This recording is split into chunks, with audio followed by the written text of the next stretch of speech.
So what is different about your work compared to other systemic approaches? Mm.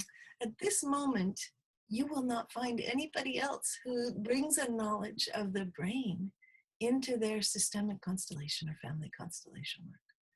It's fairly unique. It's incredibly fun. It goes very deep, very fast. And then, in addition, there's a in constellation work. There's quite a continuum.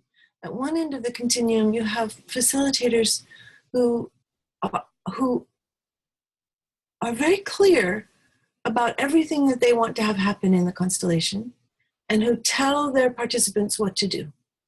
And at the other end of the spectrum, you have people who are deeply interested in what is the wisdom coming out of the group.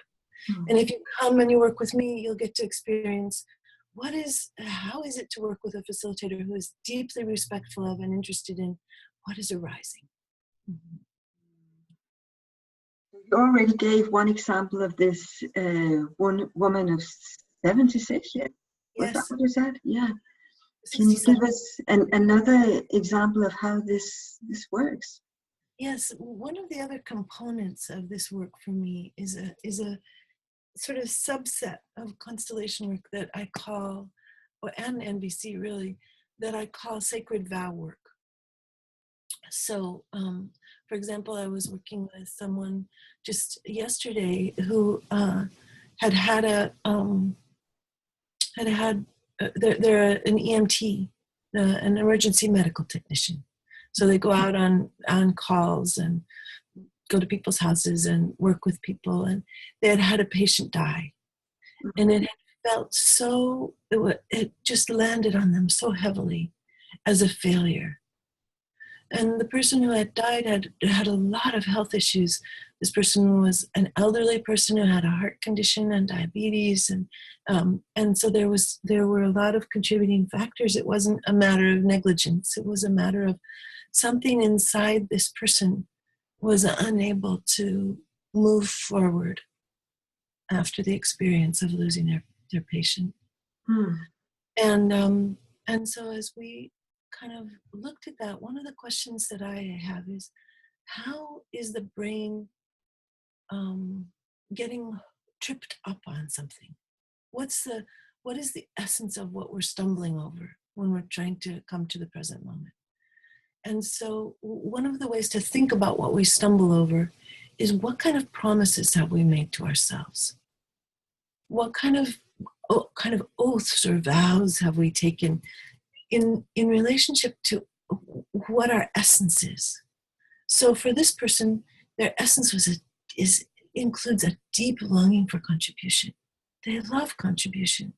So the experience of losing someone is an experience that compromised their sense of being able to be who they deeply are. And so that's sort of why there was this sense of being a failure. Because it wasn't just losing a person to death, it was a violation of who they are. So we made the inquiry, if you made a promise to yourself, what would it be? And it turned out that the promise was, I promise never to let anybody die on my watch. Mm-hmm. And no matter the cost to myself. And so then once we know what the promise was, there's an initial level of relaxation in the body. It's a peculiar thing. Sometimes people say, I don't want to talk about this. I don't want to say this. This is wrong. And you say, just say it and see what happens in your body. And they say it. There's an initial level of relaxation. And then you ask them to step into the part of themselves that they made the promise to. And you say, do you like that promise? And this person said, no, I don't like that promise. That's too much of a burden. It's too much of a burden to be an EMT, to be an emergency medical technician, and want nobody to die. It's too hard on my body. I release you from this vow. I revoke this contract. And the person felt lighter. And then they were able to go to that place. It's such a beautiful place we come to when we do this work. And this person came to the place of being able to say, it was an honor to support this person on their passage. Yeah, which is such a different place to be. So this is another example of kind of the convergence of these understandings and how we work with them and how they create more freedom.